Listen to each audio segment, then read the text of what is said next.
meditation is not for the people those who are very elderly in age, or somebody who has achieved everything at the later 60s, they need to come and practice. No, that's a wrong concept. Knowingly, unknowingly, in the present world, anybody treats this meditation or spirituality as a process which they need to do at the last stages of life. That's a foolishness. I just see only two categories of people, those who come in terms of spiritual. Not everybody. There are youngsters who come at the age of 21, 22 and rise and shine at different level. But anybody who normally come in a stage where they have nothing to do in life, or they come in a stage where they are not able to do anything in life. Both of them are wrong. It's a foolishness. Spirituality is a time that you allocate when you have done with everything. No. Once you understand the real science of spirituality, you will understand till you have life in you, you can create a life you want to live by your own self. How do you do that? Maybe on a very scientific level, understand why meditation is essential. The meditation I state here is not the meditation which you believe to be again. Atma Dhyana is totally different from other meditation. It's a process of inner transformation. It's a process of self-transformation. Or even on a biological level, why it is essential. You want it or not, when you go out to the external world, you get dirt and dust accumulated on you. Or your body secretes toxins every day. You cleanse yourself in the name of bathing. We do that. I believe everybody does that. In a same way, there is a thought pollution which is happening to the mind. It's not your mistake.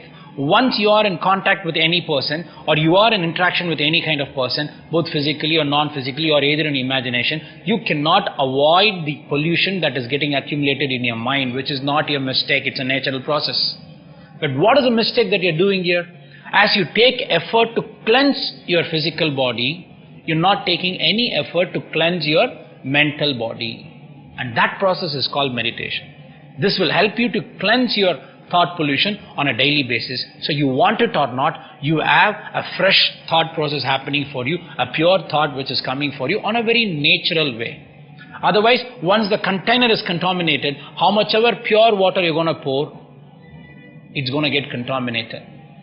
So meditation is not a thing that you start doing it at the age of 60s or 70s. You need to start doing it right from the very beginning.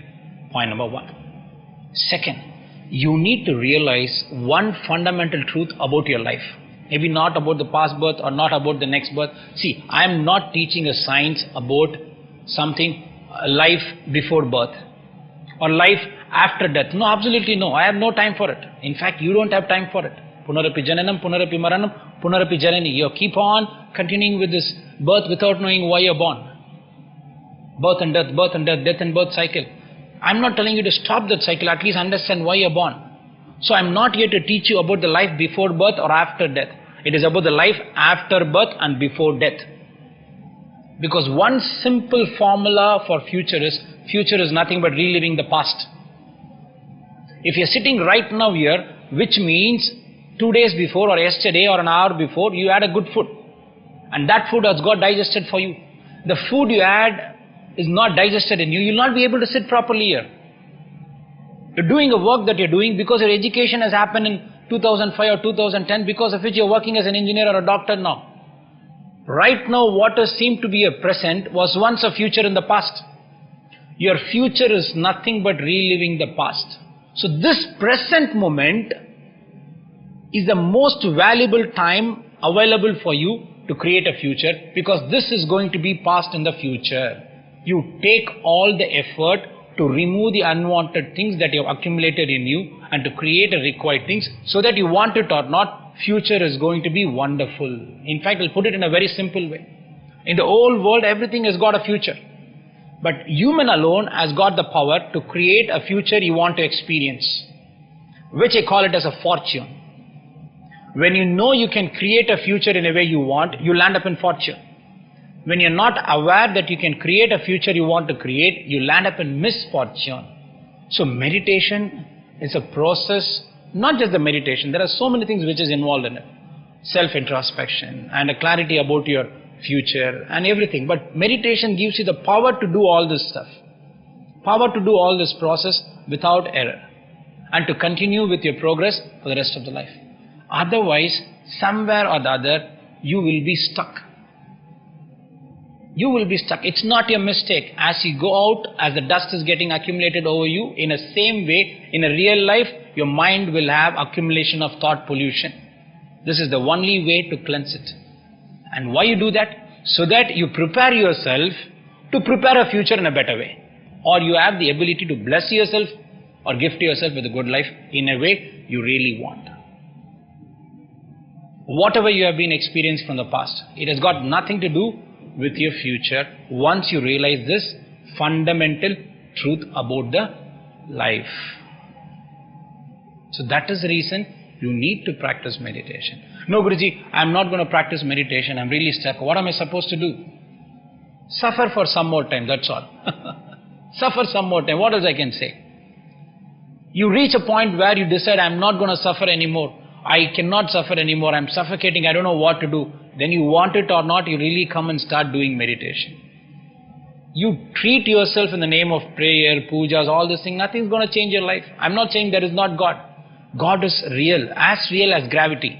You know the knowledge about gravity and you're walking on the 7th floor and by mistake you step down or you fall down. What will happen to you? You will die. Your legs, your ankles, everything will get fractured. Will a gravity say, no, you know more about gravity and you've been educating people about gravity? No, it doesn't care because it is true. Or somebody who has got no knowledge about gravity and by mistake he slipped from the 7th floor. What will happen? It may be a 4-year-old child or a 40-year-old man. What will happen to him? He will still experience the same thing. God will not come and keep down and saying, sorry, he doesn't have the knowledge about gravity, so you should not fall. You may have the real knowledge about God or you might not have the real knowledge about God. But God is real.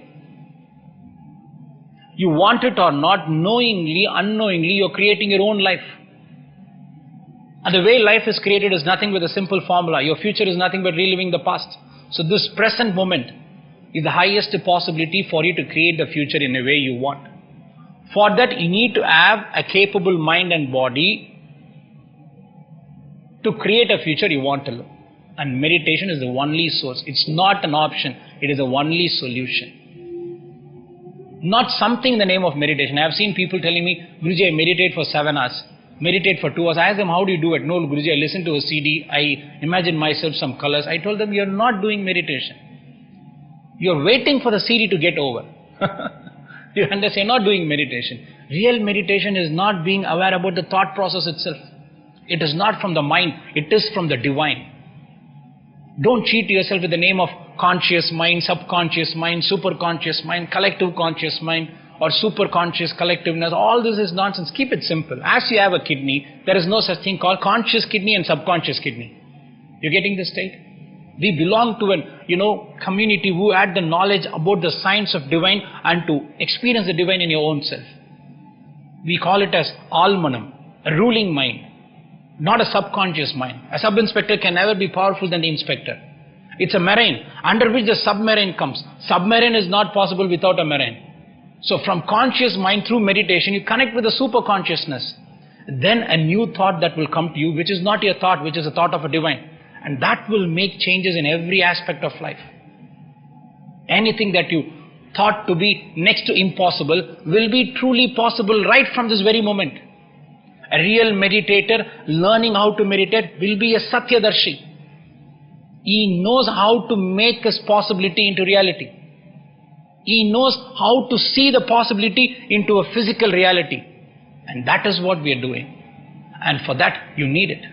If you're really young, you're only 20, 25, 30, 35, you are blessed with a good life. Not that you are blessed with a good life. You will only have a good life if you really practice what has been taught to you. But please understand why we are doing this, even on a very biological level. This is the only process by which you can cleanse your emotional body or a mental body so that you keep yourself prepared to prepare a future in a way you want. Aham Brahmasmi.